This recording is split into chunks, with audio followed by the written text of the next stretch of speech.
느헤미야가 또 이르기를 너희는 가서 살진 것을 먹고 단 것을 마시되 예비치 못한 자에게는 너희가 나누어 주라.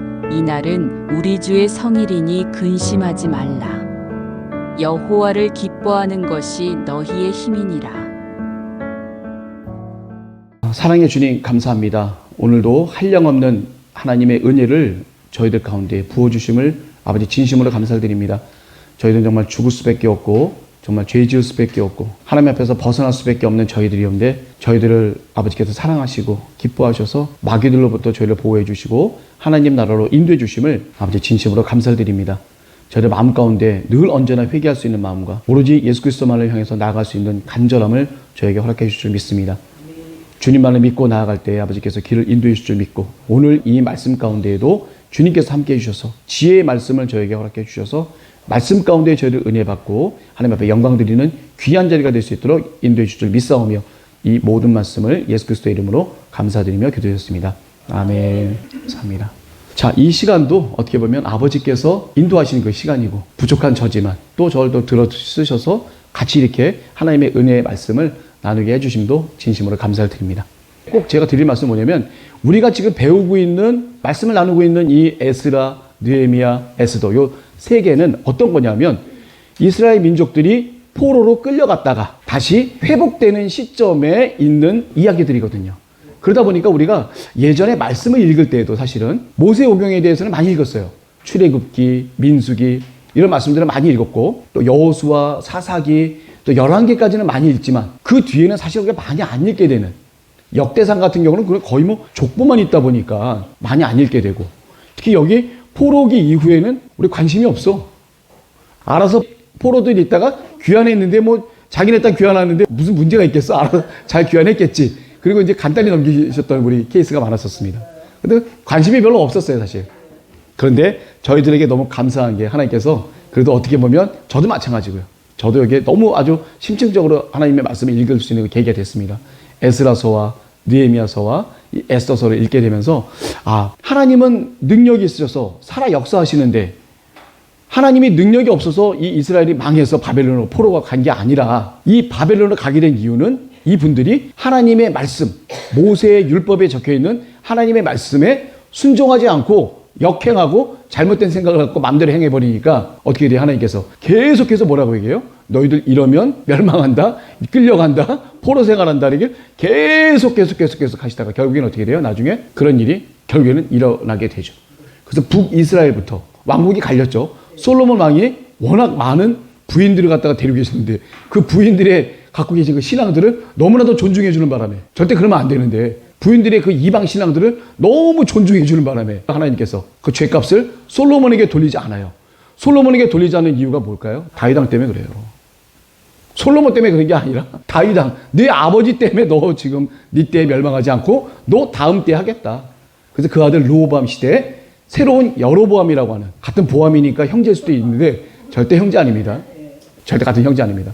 여로보암이라는 사람을 들어서서 그 사람은 솔로몬의 유능한 부하 중에 한 명이었는데 이 사람을 들어서서 북이스라엘을 다스리게 되죠. 근데 이 북이스라엘 다스리는 여로보암에게도 하나님이 기회를 줬어요.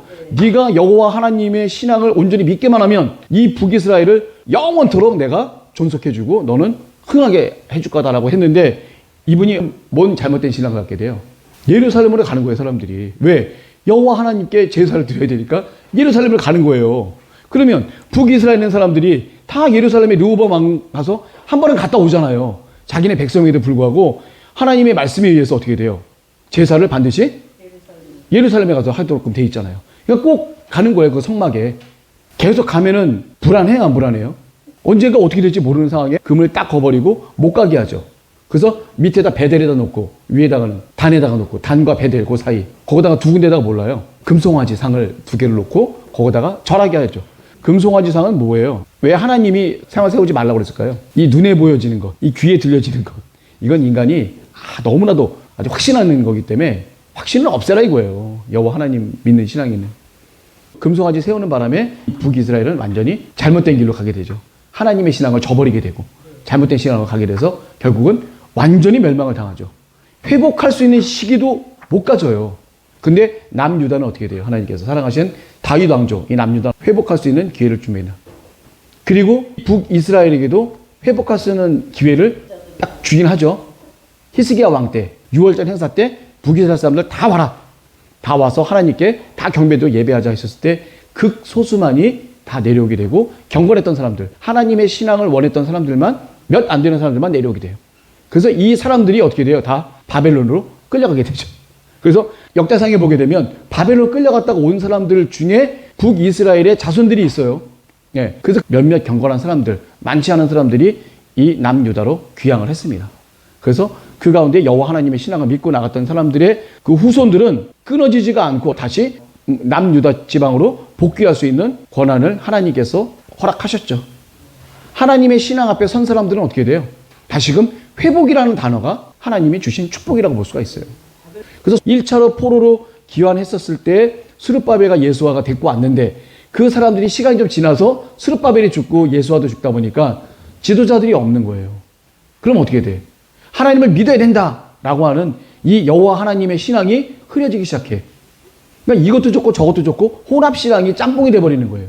그러니까 어떻게 돼요? 이방 여인들도 함부로 들어와서 나의 부인으로 삼는다거나 며느리로 삼는다거나 여자만 들어오면 끝나는데 여자만 들어오면 뭐가 들어와요? 꼭 신앙이 들어와요. 여자 집안에서 믿던 신앙이 들어온다니까. 그러다 보니까 아무래도 여자분들이 강하게 믿는 그 신앙에 남자들은 다 회유가 될 수밖에 없습니다. 심지어는 이 제사장들도 이방 여인들에 의해서 혼합신앙을 갖게 되는 그러한 경우가 생겨서 아닥사스다 왕으로부터 조서를 받고 두 번째로 포로로 귀환했던 에스라 학사가 그 모습을 보고 어떻게 돼요? 머리를 뽑고 수염을 뜯고 옷을 찢고 겉옷만 찢었으면 되는데 무슨 쇼도 아니고 속옷까지 찢어버리시는, 그러면 그 모습이 얼마나 참담하고 무서운 모습이에요. 자기네 지도자가 너무 슬퍼서 머리를 찢고 막 울면서, 그래서 그 백성들이 어떻게 돼요? 이 지도자가 그런 모습을 보이지 않으면 이 백성들은 그나마도 움직임이 없는 거예요. 말로 해서는 될 사람들이 아니야. 이제 그렇게까지 그 모습을 하나님께서 연출하셨겠죠. 그 감동을 주셔서. 그래서 에스라 선지자가 차로 포로 귀환했던 사람들의 잘못되어 있는 모습을 보니까 안 되겠어. 도무지 못 견디겠는 거야. 그 격한 분함을 누가 주셨겠냐 이거야. 누가? 하나님 주신 거예요. 하나님이. 그러니까 이 비장함과 또 이 두려움과 분함과 노여움과 이런 모든 것들에 대한 것을 에스라 학사를 통해서 하나님께서 표현을 하십니다. 그러니까 에스라 학사를 따랐던 모든 사람들이 어떻게 돼요? 일순간에 다 자복하고 회개하고 다 우리 이렇게 하겠다고. 그래서 이방 여인들을 다 내보내게 됩니다. 이방 여인을 내보낸다는 게 그게 결코 쉬운 일이 아니에요. 자기 부인이고 자기 며느리고 자기 자식을 낳은 여인이기 때문에, 물론 이 여인이 이스라엘 여인이 아닐 뿐이지만 자기도 결혼해서 같이 한 가족을 이뤘던 여인이기 때문에 그 여인을 내보낸다고 하는 것 자체는 인간적인 생각을 갖고는 할 수가 없다. 오로지 하나님의 말씀에 입각해서 그들이 깨달은 거죠. 회개한 거죠. 그리고 마음을 하나님께서 변화시켜 주셔서 그 이방 여인들을 다 떠나보게 됩니다. 그리고 온전히 말씀에 서죠. 이 이스라엘이라는 나라를 살리게 된 거예요. 하나님의 나라를 살리게 된 겁니다. 에스라 학사 때문에. 에스라 학사가 동포들을 데리고 왔었을 때, 느헤미야 총독이 동포들을 데리고 왔었을 때 중요한 차이점 하나가 뭐가 있을까요? 군사. 맞아요. 군사. 에스라 학사는 어떻게 돼요? 감히 하나님께서 인도하시는데 이런 군사를 데리고 온 게 너무 미안한 거예요. 그리고 아닥사스다 왕에게도 군사를 요구하는 자체도 너무 민망한 거예요. 우리 여호와 하나님을 얼마나 못 믿었으면 군사를 달라고 그래. 그러니까 에스라 학사는 어떻게 돼요? 아하와 강가에서 레위인들을 모아서 간절히 기도하죠. 하나님 잘 지켜주시옵소서. 어떻게 돼? 하나님께서 지켜주셔서 이스라엘 오는 그 기간 1400km나 되는 그 장거리 그 가운데 제대로 잘 왔다는 얘기죠. 느헤미야 총독은 아우라가 있어요. 그 사람은 술 관원장에다가 엄청난 또 부자잖아요. 그러면 에스라는 믿음이 있고 느헤미야는 믿음이 없냐라는 차원을 우리가 비교할 수는 없는 거예요. 에스라 학사도 어떤 사람이냐면 아닥사스다 왕에게 자기가 원하는 것은 다 받아낼 수 있는 권리를 가진 사람이에요. 그러니까 어느 정도 신임이 있는지는 이 거의 느헤미야나 에스라 학사하고 거의 차이가 없을 정도예요. 그리고 술관원장인 그 느헤미야에게는 어떻게 돼요? 네가 가는 건 좋은데 언제 올 거냐, 이 기한을 정해놓고 가라 할 정도로 느헤미야 총독에게는 많은 신임을 줬던 거죠. 오로지 여호와 하나님 한 분만 의지하고 모든 어려움과 고통을 다 겪는 거예요. 그래서 전반적으로 제가 지금 개괄론적인 걸 좀 말씀을 드리는 거예요. 지금 우리 요 시대는 뭐냐면 포로로 갔다가 우리가 다시 고레스 왕에 의해서 포로로 이제 해방되는 그런 시기인데, 고레스 왕 때 해방됐다가 그 다음에 어떻게 돼요? 고레스 왕이 보낸 이유가 뭐예요? 너희들 성전을 짓고 잘 먹고 잘 살아라. 그리고 보내줬어요. 그 사람은 친교 정책, 신앙을 인정하지만 정치적인 것과 군사적인 것은 허용하진 않아요. 그건 왜냐면 위성 국가니까, 먹혀 있는 국가잖아요. 그러니까 그거는 인정 안 하되 너희들이 신앙을 갖고 자유롭게 생활해라 이거예요. 신앙을 갖고 자유롭게 생활해라. 그래서 성전을 짓도록 하는데, 성전을 짓게 합니까? 그 주변 사람들이 방해될 때 넘어와서 성전을 못 짓죠. 못 짓다 보니까 아무 방해도 없는데도 계속 안 지어. 그랬더니 열받은 하나님께서 어떻게 돼요? 선지자 2명을 보내죠. 학계 스가랴. 이 두 사람 선지자를 보냅니다. 그래서 에스라서 1장부터 4장까지 내용이 이제 중단되고 4장부터 5장 그 사이에 학계와 스가랴 선지자가 선포를 하죠. 너희들 왜 안 짓냐? 똑바로 져라. 방해도 없는데 왜 안 하냐? 거기에 이제 우리 스룹바벨의 다시 마음이 돌아와서 새롭게 다시 짓게 되죠. 예, 두 분 나오는데 그분이 또 다시 조서를 보내요. 짓는데 왜 니네 마음대로 짓냐? 니네 뭐 왜 그러냐? 그때 고레스가 칙령을 내려서 우리 짓고 있다. 진짜 맞는지를 누구한테 보내요? 다리오 왕에게 또 보내입니다. 다리오 왕이 또 보니까 어떻게 돼요? 고레스 칙령을 또 발견했네. 그거 맞아. 그랬더니 어떻게 돼요? 다시 또 짓게 되는 상황이 돼서, 그래서 결국 한 20년 만에 이 성전이 완공하게 되게 되는 역사가 벌어지게 됩니다. 그리고 나서 이제 나중에 느헤미야 같은 분들은 성벽을 지을 때 주변에 많은 적들의 그 유혹과 회포와 또 회방이 있었음에도 불구하고 담대하게 그 모든 말씀을 예수 그리스도 이름으로 물리치고 담대하게 본인이 할 일을 꾸준하게 나가다 보니까 성벽을 52일 만에, 그리고 그 공사에 참여하는 유다 사람들도 그렇게 많지도 않았어요. 아닥사스다 왕이 사실은 에스라 보내기 전에 이미 성벽 못 짓는다라고 조서를 보내버렸어. 그거 갖고 니네들 봐라, 지으면 가만 안 둔다 그래갖고 어떻게 돼요? 다 무산이 됐죠. 완전히. 그런 가운데 있었던 거예요. 그런데 느헤미야가 있다 보니까 자기 친동생 하나니로부터 어떤 얘기를 들어요? 여기에 있는 사람들이 많이 이방으로부터 침입을 받고 많이 힘들어하고 있는 그런 모습들을 보니까 가슴이 아픈 거예요. 자기 민족과 동포들이 거기서 고통과 어려움과 고난을 겪고 있다는 그 모습을 보고 느헤미야 총독은 가슴이 너무 아픈 거예요. 하나님 앞에 정말 기도하게 되죠. 그랬을 때 술 관원장으로서 이 사람이 다시금 아닥사스다 왕에게 친히 목숨 걸고 나 보내주십시오라고 얘기를 하는 거예요. 사실은 그게 목숨 걸 일이지 그게 편하게 가는 거 아니에요. 사실은 하나님께 기도해서 내가 잘못하면 술 관원장의 위치를 잃을 수도 있고 그 가운데서 내가 잘못 비껴나갈 수 있는 여러 가지 어려운 상황들이 있을 수가 있습니다. 그걸 감안해서 담대하게 얘기를 한 거죠. 그럼 내가 도와줄 게 뭐냐? 왕이 거꾸로 물어봅니다. 느헤미야한테. 그래서 어떻게 돼요? 내가 유다까지 갈 수 있는 무사통과 조서를 하나 주시고, 그리고 누구에게 얘기를 해서 그 목재를 갖다가 받을 수 있는 또 권한을 또 받고, 왜냐면 성벽을 져야 되니까. 이 느헤미야가 가는 이유는 바로 성벽을 재건하는 거예요. 성벽을 재건하는 거. 근데 자기보다 먼저 있던 총독이 있었네요. 윗지방에 사마리아에는 총독이 있는데 유다 지방에 총독이 없었어요. 그러니까 총독이 없다 보니까 사마리아 총독이 다 영향력이 이 밑에까지 펼치게 되죠. 산발락과 그 종인 도비야, 암몬 사람 도비야가 그 밑에 많은 영향권을 미치게 되죠. 근데 실질적으로 도비야는 이 유다 지파 사람들하고도 많이 친해요. 실제 자기가 결혼도 하고 자기 아들도 결혼을 보내고 해서 이 유다 지방 사람들과의 관계가 굉장히 밀접하다. 이제 느헤미야서 더 뒤에 보면 알게 됩니다. 그 밀접하다는 얘기는 뭐예요? 느헤미야가 딱 왔을 때 느헤미야의 모든 행동과 말이 도비야 귀에 그냥 바로바로 들어간다는 얘기예요. 거기에 잘못된 얘기도 많이 오겠지만 이 느헤미야가 하는 그 모든 얘기가 유다 지파 사람들을 통해서 바로바로 도비야에게 들어간다. 도비야에게 들어간다는 얘기는 자기 상사 산발라덱에도 다 들어간다는 얘기죠. 느헤미야가 뭘 하는지를 여긴 다 꿰뚫고 있는 거예요. 그렇게 어려운 상황에 처해 있었던 게 바로 느헤미야입니다. 근데 그 어려운 상황에서도 느헤미야는 한 번도 아닥사스다 왕의 힘을 빌어본 적이 없어. 빌릴 수도 있잖아요. 그 조서를 다시 받아온다거나 군대를 요청해서 군대를 부를 수도 있는 거 아니에요. 그런데도 이 느헤미야는 한 번도 아닥사스다 왕에게 도움을 요청한 적도 없고 그 사람에게 뭘 구한 적도 없고 산발락과 도비야에게 아닥사스다 왕에 대한 그 내가 이 정도의 사람이라고 얘기한 적이 한 번도 없어요. 오로지 여호와 하나님 한 분만의 힘을 믿고 의지하고 기도하며 나아갔다는 거에 대한 걸 보고 제가 감탄했습니다. 그만한 힘이면 어쩌면 저 같았었으면 아닥사스다 왕 얘기 한 번쯤 했을 것 같아요. 절대 안 해요. 이분은 절대 안 하고 오히려 하나님에 대한 그 믿음과 신뢰만 갖고 느헤미야 총독이 가졌던 마음의 중심은 이 아닥사스다 왕조차도 하나님의 권한이다. 하나님이 함께 하시니까 이 아닥사스다 왕도 나에게 이렇게 해주는 거지. 아닥사스다 왕이 이렇게 해주니까 하나님이 나에게 기뻐해서 해주는 건 아니다. 오로지 모든 것은 누구에게로부터? 하나님으로부터. 우리가 배워야 될 부분이 바로 그거예요. 어떠한 위기와 어려움과 고난이 닥친다 할지라도 누구 백 믿지 마세요. 누구 힘 믿지 마시고 누굴 믿어야 돼? 오직 여호와 하나님 한 분만을 믿고 느헤미야처럼 어떻게 돼요? 간절히 기도하는 것 외에는 방법이 없다. 그거를 갖다가 몸소 실천하신 분이 바로 이 느헤미야 총독이라는 것을 제가 말씀을 드리고 싶은 거예요. 산발락과 도비아는 옛날에 아닥사스다 왕이 칙령으로 통해서 성벽하지 말라는 그것만 갖고 있을 뿐이야.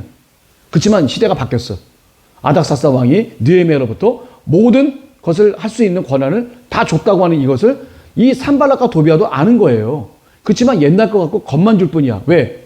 느헤미야는 모든 걸 다 알지만 이 주변의 유다 사람들은 아무것도 몰라. 옛날에 아닥사스다 왕이 못하게 한 것만 안다 이거예요. 대부분의 사람들은. 그때는 유튜브도 없으니까 전체가 다 그렇게 알기가 쉽지가 않아요. 안 되니까 느헤미야를 죽이려고 하는 거예요. 느헤미야만 죽이면 모든 일이 편해져. 왜냐면 그렇게 하나님을 믿고 간구하고 이 성벽을 완벽히 지으려는 그런 강한 의지를 가진 이 지도자가 죽어버리면 못해요. 그걸 원했기 때문에 조용히 산발락과 도비아가 끌어내죠. 제3의 장소로 끌어내지만 어떻게 돼요? 안 나가죠. 내가 지금 하나님께서 명하신 이 성벽 짓는 데만 바빠 죽겠는데 거기 나갈 틈이 없습니다. 정중히 거절하게 되죠. 나갔으면 가는 건 내 맘대로 가는데 돌아오는 건 내 맘대로 못 돌아올 수도 있는 그런 상황이 될 수도 있습니다. 일단 겁을 주려고 한 건데 실제로 만약에 나왔을 때에는 최소한 느헤미야가 어떻게 될지는 몰라요. 그 살해의 위협을 한 건 맞아요. 그래서 또 모함을 씌워서 또 잘못된 길로 또 인도하려고 그 선지자를 하나 통해서 또 이제 보내기는 하죠. 예. 스마야 선지자인가요? 예. 그 선지자를 통해서도 느헤미야를 갖다 유혹을 하죠. 그래서 선지자가 얘기를 해요. 우리가 지금 저 사람들이 죽일지 모르니까 빨리 성소에 들어가서 단에 뿔을 잡자. 그랬을 때 느헤미야가 뭐라 그래요? 나는 이미 아닥사스의 조서를 받고 온 사람이고 총독인데 내가 거기서 들어가서 숨은들 그게 무슨 의미가 있냐. 난 안 들어가겠다. 결국 이 선지자가 돈에 눈이 어두워서 산발락과 도비아의 돈을 받고 매수된 거지, 한마디로 얘기하면. 그 매수된 많은 적들 가운데 너무 외로워. 우리 느헤미야 우리 총독님은 너무 외로워. 외로운데 어떻게 돼요? 그럴수록 더 오로지 하나님만을 믿고 의지하고 나가는 것 외에는 방법이 없습니다. 주변에 도움을 주는 사람도 있지만 안 주는 사람들이 너무나도 많기 때문에. 기존에는 유다 민족들 그 자체도 이미 산발락과 도비아의 많은 그 영향권 내에 있는 사람들이었기 때문에 더더욱더 힘들었다. 그래서 성벽을 52일간에 지었다는 것은 그때 당시로 봤을 때는 기적이라고 볼 수 있어요. 하나님의 놀라운 능력이 아니었다면 이 넓은 이 성벽을 짓는데 52일이라는 시간이 걸린 거는 엄청난 일입니다.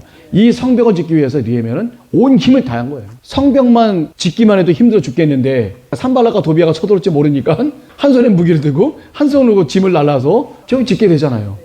반드시 두 손을 써야 되는 사람들은 칼을 차고 합니다. 그리고 느헤미야 이 총독은 아예 녹을 받지도 않고 자기가 데리고 온 수하들도 전부 다 니네들 가서 빨리 성벽 져. 그리고 다 일에 투입을 시켜요. 그리고 반은 잘라도 어떻게 돼요? 주변을 다 방비하죠. 군사로서 다 방비하도록 다 돼 있는 거죠. 그러니까 온 몸과 마음과 뜻과 정성과 자기 목숨을 다해서 하나님의 전에 벽을 짓는데 모든 것을 다 올인을 합니다. 엄청나죠? 자, 이제 시작입니다. 지금까지 개요고 이제 시작이에요. 성벽이 완공이 됐어. 완공이 되면 다 끝난 줄 알았는데 문제가 생겼어. 혹시 말씀 읽어보신 분 중에 왜 뭐가 문제 생긴 거예요? 성벽을 졌으면 성벽을 짓고 문을 딱 닫았어. 그럼 됐잖아요. 근데 뭐가 문제가 생겼어? 정작 이 예루살렘 성을 지킬 사람들이 없어. 지킬 사람들이 없는 거예요. 그러니까 1차 귀환자 명단을 이 느헤미야가 갖게 된 거죠. 그래서 맨 처음 왔던 사람들, 그리고 원래 여기 살았던 사람들의 명단을 쭉 본 거예요. 그리고 어떻게 돼요? 강제로 이주시키겠죠. 그럼 예루살렘 누가 지켜요? 원래 살던 사람들이 지켜야지. 거기다 살지 못한 이유를 제가 아까 말씀을 드렸죠. 벽이 없으니까 집을 져봤자 침공을 당하니까 어떻게 돼? 다 뺏길 수밖에 없는 거예요. 그러니까 어떻게 돼?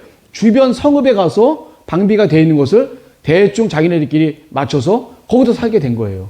정작 예루살렘에는 사람이 거의 없어. 그리고 예루살렘 주변에는 사람들이 많은 거예요. 예루살렘 안에, 성 안에 있는 사람들은 아무도 없었다. 그래서 느헤미야가 했던 게 뭐냐면 일단 경비에 대한 책임. 거기 보면 여러 망대가 있어요. 망대가 뭔지 아시죠? 망 보는데.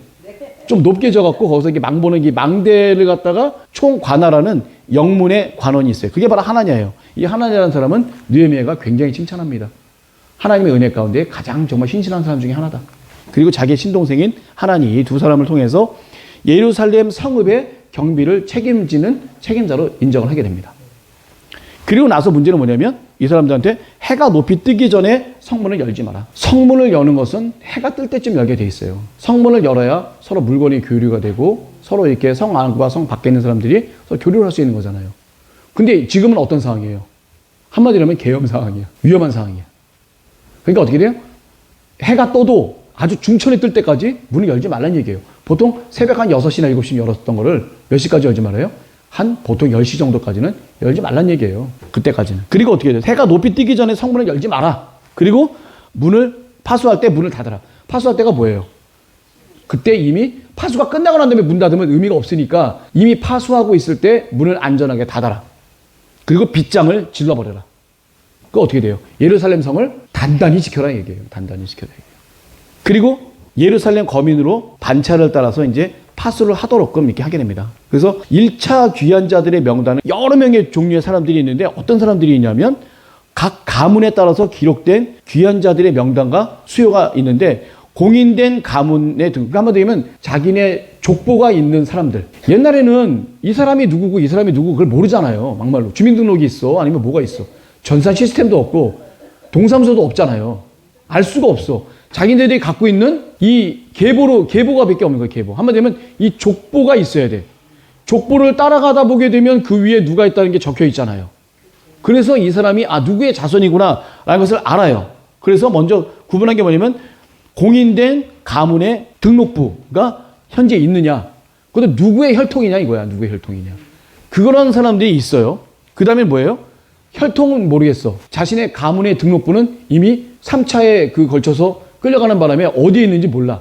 잊어버렸는데 단지 자기네 조상들이 어디에 살고 있다는 거는 알아요. 그런 사람들을 또 따로 묶어. 그리고 제사장들의 명부에 대한 등록부가 있고요. 그 다음에 레위 사람들, 노래하는 사람들, 또 문지기 이런 사람들 세 종류의 사람들이 가지고 있던 명부들이 또 있었어요. 그 명부들을 그대로 갖고 있는 거예요. 그리고 느디님 사람들의 명부, 성전에서 물 깃고 나무 패는 일 하신 분들. 옛날에 맨 처음에 그 여호수아 시절에는 누구였었죠? 기브온 사람들이에요. 그 사람들이 거짓 화친을 하는 바람에 죽일 수도 없고 살릴 수도 없는 가운데 살려줄 수밖에 없는데 그러면 니네는 성전에 물 깃고 나무 패는 자들이 되라. 왜냐면 불을 떼야 되니까 계속. 그리고 물이 왜 필요하면 피를 다 닦아야 되잖아요. 또 짐승을 닦아야 되고 핏자국을 닦아야 되기 때문에 물이 엄청 많이 들어간답니다. 이런 사람들이 따로 있지 않으면 다 레위인들이 하는 거예요. 레위인들을 갖다 시정드는 그 느디님 사람들 대부분은 그때 당시는 기본 사람들일 수도 있겠지만 지나오면서부터는 뭐 포로가 된 사람들 또 이방인들 중에서 다시 또 이렇게 이쪽으로 귀화했던 사람들 중에 어떻게 보면 천민의 신분이라고 볼 수가 있어요. 좀 등급이 좀 낮아요. 그 대신 이 사람들은 성전에서 봉사를 하도록끔 되어 있습니다. 그래서 좀 성전에 있다 보니까 여러 가지 혜택 좀 있긴 하겠죠. 신분은 미천하지만. 그리고 솔로몬 신복들의 자손. 이 사람들은 전쟁 포로로 잡혀온 사람들이에요. 솔로몬 군대에서. 그래서 뭐 왕궁에서 뭐 경비를 본다거나 거기서 이제 허드렛 일을 하는 사람들. 그런 사람들이 이제 솔로몬 신복의 자손들이라고 또 따로 분류가 돼요. 이 사람들도 이방인들이지만 자신의 명부가 있어요. 그런 사람들은 인정을 해주는 거예요. 그리고 평신도 귀한 자들 중에 가문도 없어. 자기네 족보도 없어. 그리고 조상들이 살던 지방도 아무도 몰라 했던 그러한 그 세 집안이 있어요. 들라야, 도비야, 느고다 자손. 이렇게 있었습니다. 그리고 가문의 등록부를 분실한 제사장 가문이 있어요. 호바야, 학거스, 바르실레. 이 사람들은 제사장 역할을 하지 못하도록끔 돼 있어요. 제사장의 자손이라고 자기네들이 얘기를 해요. 그리고 누가 봐도 이 사람들은 그게 맞아. 근데 입증이 안 돼.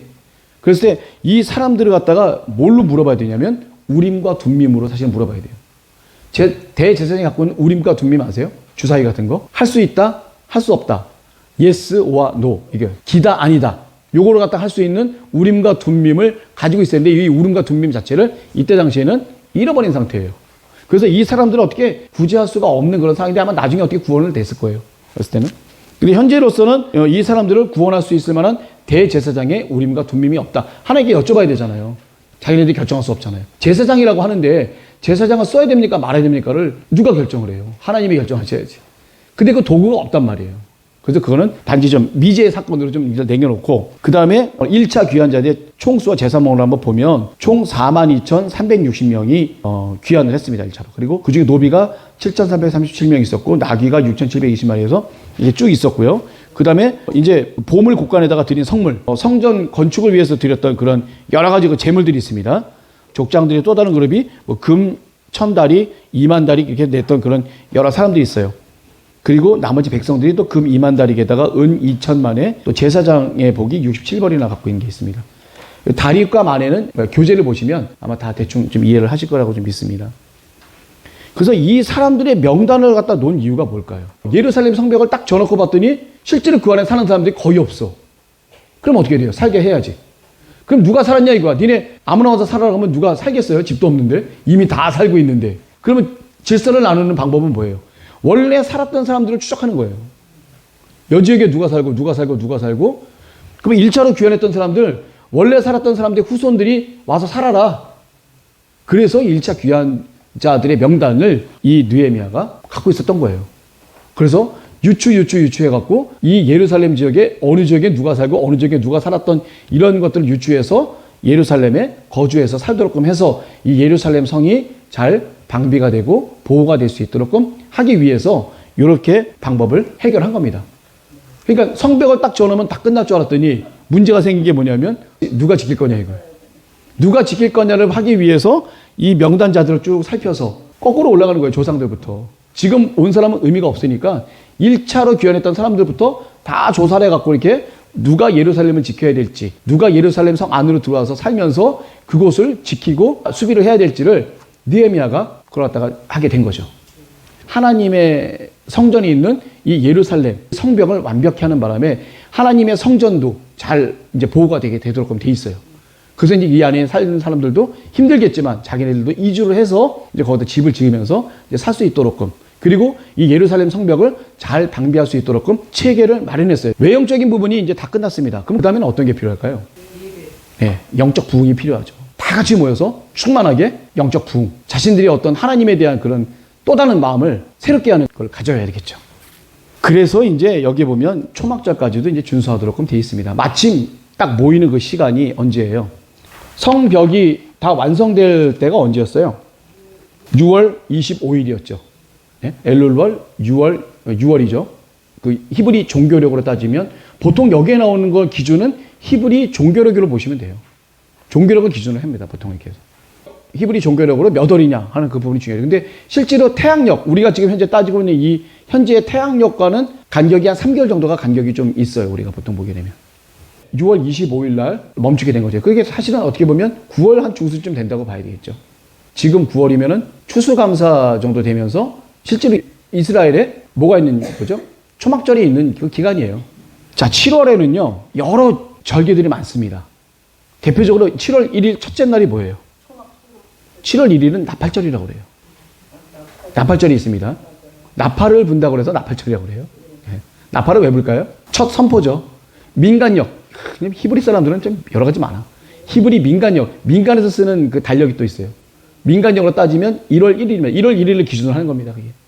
1월 1일 처음이기 때문에 새로운 삶을 알리는 새로운 시기가 펼쳐지는 새로운 걸 따져서 나팔을 갖다 불게 되죠. 그리고 이 나팔을 부는 의미가 7월 10일 날, 열흘 뒤에 7월 10일 날이 어떤 거냐면 대속죄일. 대제사장이 모든 백성들의 죄를 사할 수 있는 유일한 딱 하루가 바로 대속죄일이에요. 그거를 기념하기 위해서 준비하는 기간이 바로 열흘 가는데 나팔절에 나팔부터 시작을 하는 거예요. 그러면서 대속죄일을 갖다 준비를 하도록 돼 있습니다. 그리고 대속죄일 끝나고 난 다음에 그 다음에 어떤 거죠? 7월 15일부터 7월 21일까지 바로 초막절 행사가 있는 거예요. 초막절은 어떤 거예요? 유대 광야 시절에 40년간 광야를 올 때 바깥에 텐트를 못 치고 초막에서 잤죠. 그냥 나뭇잎 엮어갖고 그런 초막 같은 데서 생활하고 했었잖아요. 하나님의 은혜를 감사하는 마음에 체험을 하기 위해서 가진 기간이 바로 이 초막절 행사입니다. 이 초막절 행사를 끝나고 난 뒤에 맨 마지막 날에는 성회로 모여서 하나님께 영광을 드리고 그 절기가 끝나는 거죠. 굉장히 기쁜 날이죠. 자, 근데 여기 한번 볼게요. 율법에 의해서 이제 이스라엘이 회복하는 이 장면이 이제 또 나오게 됩니다. 이제 느헤미야 선지자는 할 일을 다 했어. 어떻게 보면. 총독으로서 외형적인 모든 정치적인, 군사적인, 경제적인 모든 문제들을 많이 해결했어요. 그 다음에 이제 본인이 나서야 될 때가 이제 아니야. 이제는 제사장이 나서서 하나님의 여호와 신앙을 더욱더 드높일 수 있는 그런 시간이 좀 돼야 될 것 같습니다. 그래서 이제 느헤미야 분은 어떻게 돼요? 사람들을 모으는 데만 딱 끝나고 그 다음에 누구한테 뭘 부탁을 해요? 에스라 학사에게 율법을 낭독해달라. 율법이 히브리어 원문으로 있죠. 모세오경이. 수문 앞 광장이라고 그래요. 이게 수문이 이제 동쪽편에 있는데 수문 앞에 있는 광장이 결국 광장 그 옆에는 성전이 있어요. 결국은 수문 앞 광장이라고 하는 것은 하나님의 전 앞 광장하고 똑같은 거예요. 똑같은 말입니다, 그게. 그래서 성전 동문과 성벽 사이에 있는 그 조그만 터를 갖다 얘기하는 건데 그게 느헤미야 성벽의 윗부분에 보면 성전이 이렇게 있어요. 성전 그 앞에 있는 뜰, 그게 바로 수문 앞에 있는 그 광장이라고 보면 됩니다. 그래서 에스라 학사가 거기서 단을 하나 좀 세워서 높은 데 올라가서 낭독을 하죠. 13명의 제사장들, 좌우편에 제사장들이 있어요. 율법을 낭독하는데 보통 회당에서 보게 되면 한 사람이 낭독하지는 않아요. 돌아가면서 아마 낭독을 하지 않았겠나 싶거든요. 그래서 서로 돌아가면서 낭독을 해주는데 그 낭독을 하는데 문제는 뭐냐면 이 유다 사람들이 히브리 말을 거의 잃어버렸다는 거예요. 이제 바벨론에 70년 이상의 생활을 해서 많은 걸 갖다 보니까 미국에 사는 애들이 한국말보다 미국말이 더 친숙할 거 아니에요. 그러니까 이 바벨론에 있던 사람들은 아람어를 쓰는데 아람어를 갖다 많이 알고 있지 히브리 말은 제대로 모른다 이거예요. 히브리 말로 모세오경을 낭독을 하고 있는데 그 말을 해석해 줄 수 있는 사람이 필요해요. 그래서 그 사람들 사이사이에 누가 있냐면 바로 레위인들이 있습니다. 이 레위인들이 막 이제 해석을 해주기 시작하는 거예요. 해석을 해주면서 의미를 전달해주고 해석하고 의미를 전달해주고 하다 보니까 그걸 어떻게 돼요? 새벽부터 오전까지 대략 한 6시간, 오정이라고 하면 어떤 거냐면 아침 10시부터 오후 3시까지의 시간대를 보통 오정이라고 합니다. 구약시대에는. 그러니까 중간인 12시 정도를 갖다 보게 되면 새벽 6시부터 12시까지 보면 거의 6시간이 되죠. 최소한 6시간 정도의 그 율법을 낭독하고 그 얘기를 들었던 얘기예요. 그 얘기는 뭐냐면 그만큼 이스라엘 사람들이 하나님의 말씀에 대한 갈급함이 강했던 얘기죠. 그 말씀을 듣고 싶은 거예요. 그 간절함이. 자기네들이 그 많은 그 고통 속에서 70년간을 갖다 노예 생활을 하다가 다시금 하나님의 은혜로 다시금 다 고향으로 왔는데 이제서야 예루살렘 성벽이 재건이 돼서 하나님의 전에 이렇게 우리가 마음껏 편안하게 있을 수 있는데 이 감격을 갖고 이제 어떻게 돼요?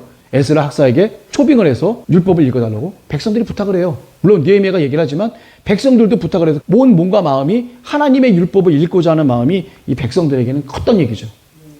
그래서 율법을 낭독하면서 자기네들이 모르는 말 히브리 말이 있지만 중간중간에 있는 레위인들이 다 동시통역을 해주는 거예요. 아람어로. 그러면서 이 사람들이 벌어지는 일이 뭐가 있어요? 백성들이. 그 얘기를 듣는 순간에 전원 다 거의 어떻게 돼요? 울면서 통일하게 되는 하나님의 말씀을 듣는 순간에 여기까지 인도하신 여호와 하나님께서 우리를 사랑하셨고 우리가 어떠한 죄를 졌기에 하나님께서 우리를 책망하셨고 우리를 사랑해서 이 고향으로 다시금 돌아오게 하셨는 하나님의 사랑을 갖다가 듣다 보니까 이 사람들이 격한 감정에 울음을 터뜨린 거예요. 자기도 모르게 막 웁니다. 사람들이. 말씀이 육신인데. 네, 그렇죠. 아주 갈급했었을 거예요. 그동안에 얼마나 많은 어려움과 고통이 있었고 힘든 게 있었어요. 그렇지만 느헤미야 총독 한 사람을 믿고 결국은 모든 사람들이 협력해서 선을 이뤄서 예루살렘 성벽을 마련하고 그 성벽 안에 여호와의 전 광장 앞에서 다 백성들이 모였는데 거기서 정말 하나님의 전 앞에서 광장에서 하나님의 말씀 율법을 정말 그때 당시 최고의 학사인 제사장이 우리 에스라 학사가 쭉 낭독하는 그 부분들 얼마나 정말 감격적이고 얼마나 정말 굉장했겠어요. 예, 생각만 하더라도. 그랬을 때 그 옆에 있는 레위인들의 그 해석에 도움을 받아서 이 사람들이 의미를 다 알게 된 거죠. 거기에서 그냥 자신들의 모든 것들이 다 녹아진 거예요.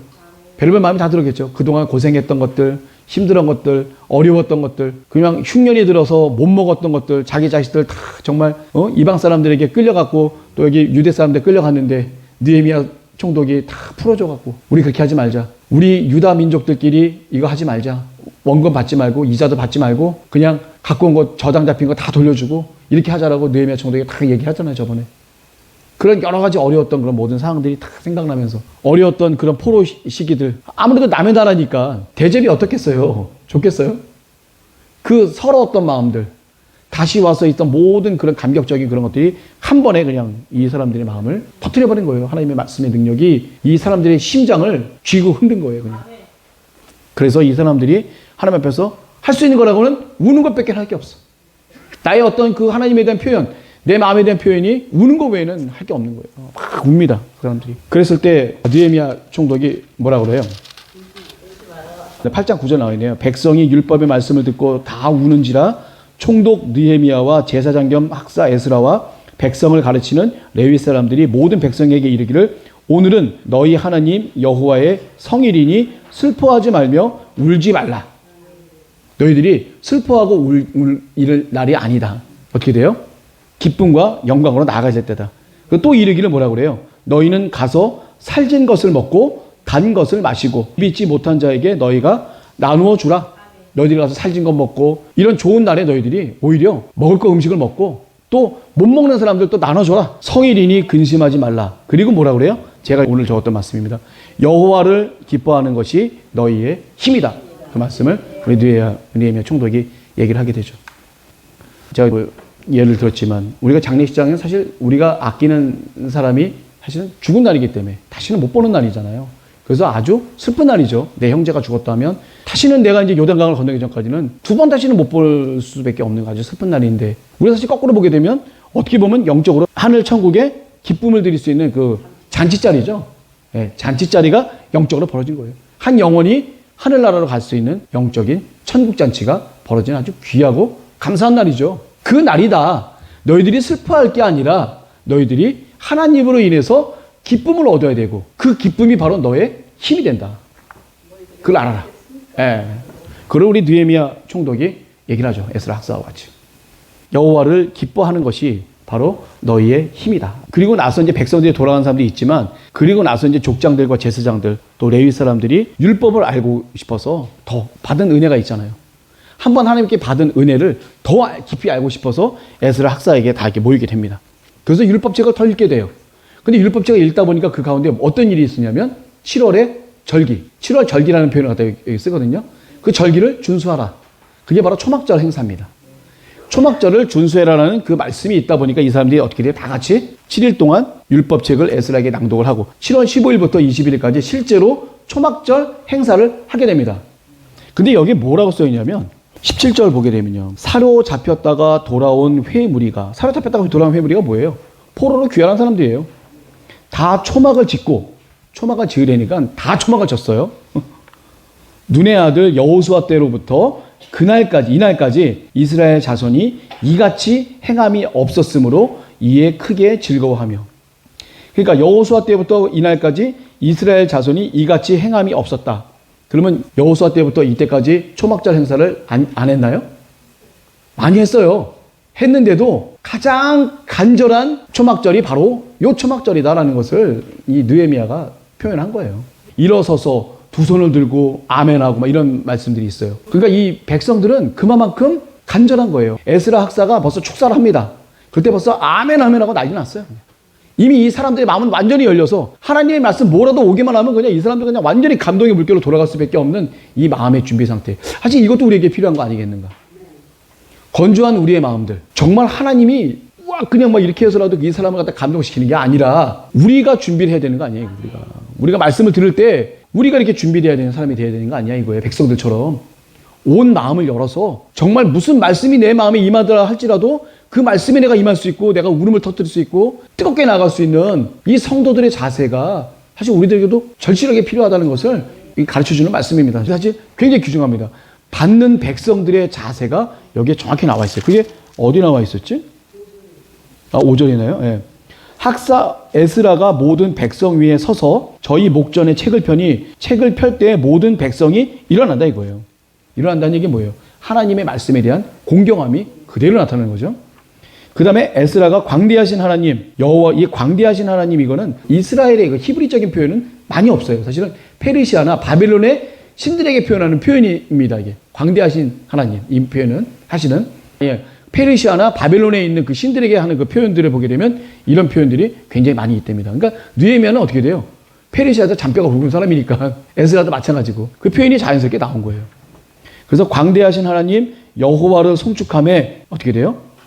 여호와를 송축하니까 모든 백성이 손을 들고 아멘 응답하고 몸을 굽혀 얼굴을 땅에 대고 여호와께 경배하였느니라. 이게 백성들의 기본 자세였었다. 그래서 우리가 예배가 있잖아요. 예배 전에도 찬양 전부터도 우리는 기도로서 하나님의 말씀을 충만히 받을 수 있을 만한 그런 아멘할 수 있는 그런 마음들이 우리들 가운데 있어야 된다. 이런 정도의 백성이니까 하나님이 말씀이 임하자마자 그냥 다 통곡하는 거예요. 그냥 우리가 더 하나님의 말씀을 간절히 준비하면 여기에서 단에서 전하시는 하나님의 말씀이 임할 때에는 우리는 마음에 큰 감동으로 올 수밖에 없는, 우리가 준비되어야지만 더 말씀이 우리에게 더 크게 임한다고 하는 중요한 사실도 우리가 여기서 알게 됐습니다. 하나님의 능력이 있지만 그걸 받으려고 하는 백성들의 간절함도 필요하다. 우리가 간절함을 위해서 늘 기도하길 바랍니다. 예배 전에 말씀의 간절함을 위해서 끝까지 우리 기도했으면 해요. 예. 항상 우리는 뭘 하든 간에 그 간절함을 놓고 간절함이 있기를 간절히 기도하길 바라겠습니다. 간절하다. 글쎄요. 간이 저리도록. 할렐루야. 맞습니다. 예. 그 간이 저리도록. 예. 간절히요. 예, 맞습니다. 오늘 좋은 말씀에 우리 장로님 너무 감사합니다. 자, 우리 간이 저리도록 들으려고 하는 백성들의 마음가짐, 눈빛, 그거에 대한 그 간절함을 하나님이 보셨을 때 더 많은, 우리가 더 은혜를 더 크게 받는 것 같아요, 그게. 예. 좋은 그런 우리 성도들의 모습을 다시 한번 또 우리 한번 재조명하는 그 좋은 시간이 됐습니다. 네, 감사합니다. 자, 그래서 우리 귀양자, 족장들, 제사장들, 레위 사람들, 이게 한번 은혜를 받다 보니까 이 받은 일을 주체하지 못해서 더 에스라학사를 갖다가 졸른 거죠. 더 율법책을 읽다 보니까 거의 본의 아니게 우리 초막절 행사가 있게 됩니다. 그 초막절 행사를 어떻게 돼요? 간절한 마음을 갖고 말씀을 받아서 은혜 받은 사람들이 간절하게 초막절 행사를 지고 난 뒤에 거기에 느헤미야가 뭐라고 그랬어요? 여호수아 시대 때부터 이제까지 이러한 초막절 행사는 없었다 할 정도로 가장 하나님 보시기에 합당한 초막절 행사가 이날 있었다라는 것을 느헤미야 총독이 표현을 한 거죠. 그게 맞는지 안 맞는지는 여호와 하나님만이 아실 뿐이겠지만 그럴 정도로 이날의 간절함은 정말 대단했었다. 하나님께 드리는 이 간절함이 대단했었다는 것을 알 수가 있었습니다. 자, 이렇게 놓고 봤었을 때 모든 이 건물이 다 지어지고 외형적인 게 다 끝났다고 해서 모든 게 다 끝난 것이 아니라 진정으로 중요한 것은 그 다음에 과연 하나님께 드리는 우리의 영적인 마음, 예배, 성령 충만함, 이런 모든 것들이 연속해서 이어졌다고 하는 그런 부분들을 굉장히 중요하게 우리가 생각해야 될 그 부분이고요. 좀 전에 얘기했던 대로 우리 백성들의 마음은 어떻게 돼요? 늘 열린 마음으로 언제든지 하나님의 마음을 간절히 들을 수 있는 그런 마음이어야 되겠다. 우리가 어떤 상황에서도 울거나 뭐 이런 하는 것보다도 하나님 기뻐하시는 건 뭐예요? 우리 목사님 슬픈 노래 별로 안 좋아하시잖아요. 하나님께서 안 좋아하시는 것 같아. 우리 나름대로는 이렇게 늘 기쁘고 충만하고 막 이런 거. 준비 찬양 때도 제가 노래 부를 때 분위기 잡는 노래 부르면 그거 아니야. 그리고 다시 또 말씀해 주시죠. 왜냐면 성도님들이 찬양을 하면서 기뻐해야 되는데 감성에 젖어드는 게 아니라 하나님께 영광을 드려야 되는 이 자리잖아요. 굉장히. 그게 더 중요할 거라고 생각됩니다. 그래서 오늘 말씀에 제가 여호와를 기뻐하는 것이 우리들의 바로 힘이 될 수 있다는 것을 마지막으로 말씀을 드리면서 우리 느헤미야 네 번째 시간 7장 8장 이 모든 것을 이 시간을 마치도록 하겠습니다. 감사합니다.